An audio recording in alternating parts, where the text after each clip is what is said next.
Battery চারটা চুরি করে লই কিভাবে অটো গাড়ি চালাবেন? অটো গাড়ি যে দেশে চালান যাবে এটা আমার টোটাল বিশ্বাস হয় না। কারণ আপনি যদি একটা গাড়ি চালাইতে হয় তাহলে আপনি অল টাইম মানে গাড়িটা চার্জে লাগাইলে আপনি ওই চার্জ অবস্থায় গাড়ির বালিশ নিয়ে ঘুমাতে হবে, নাহলে আপনার গাড়ি কোনো ইচ্ছে নয়, হয়তো ব্যাটারি থাকবে না হয়তো গাড়ি থাকবে না, দুইটার একটা না একটা হওয়ার সম্ভাবনা খুবই বেশি। যেটা হলে একটা গাড়ি কিনে মানুষ কিস্তির উপর টাকা নেই বা যে কোনো মানে অনেক কিছু বন্ধক টন্ধক দিয়ে একটা গাড়ি কিনে, যদি এই গাড়িটা যদি ওনারা একটা সম্পদ ওই সম্পদটা যদি নিয়ে যায় তাহলে ওই লোকটা কিভাবে চলবে? আসেন গতকালকে এটা কি ঘটনা ঘটেছে আমরা একটু যার সাথে ঘটেছে আমরা ওনাদের সাথে একটু কথা বলবো, আপনারা আমাদের পাশে থাকেন। কি অবস্থা, ভালো আছেন? আলহামদুলিল্লাহ। আসসালামু আলাইকুম।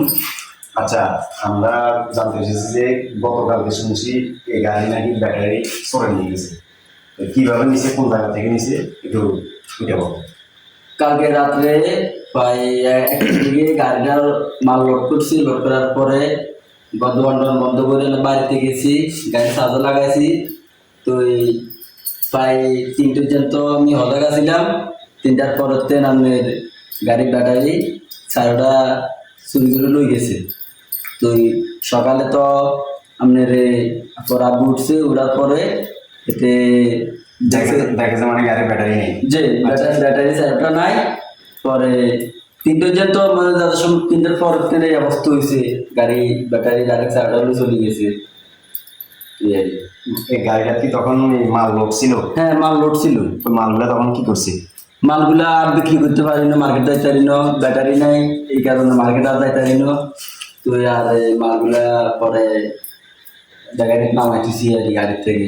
ব্যাটারি নাই তো মার্কেট কিভাবে করুন, ব্যাটারি থাকলে না মার্কেটটা করা যাইতো।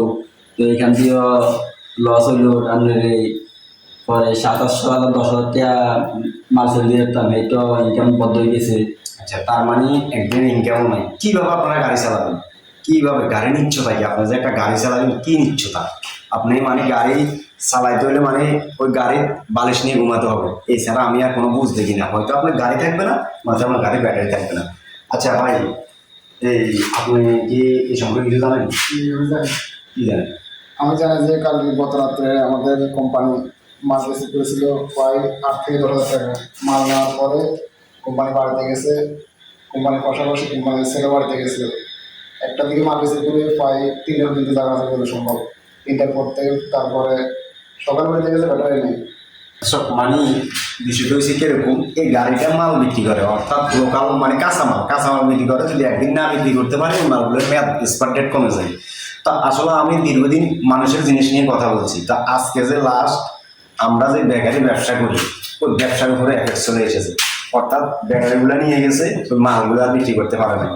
তো যদি ভবিষ্যতে যদি এরকম হয় বা এইভাবে দেশের পরিস্থিতি হয়, কিভাবে মানুষ গাড়ি ঘোড়া চালাবে?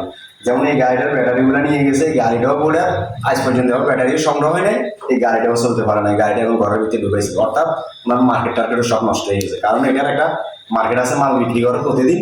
তো আজকে মার্কেটও যেতে পারে না, হয়তো কালো যেতে পারে কিনা তাও আল্লাহ মাহবুদে জানে, কিন্তু সঠিক জানি না। তো অবশ্যই আপনারা সবাই সতর্ক হয়ে যাবেন, যেটা হলো আজকে এগো গেছে, কালকে আপনার যাবেন না, যে কোনো গ্যারান্টি নেই। আজকে ওনার গেছে, কালকে তো আপনারা যেতে পারেন।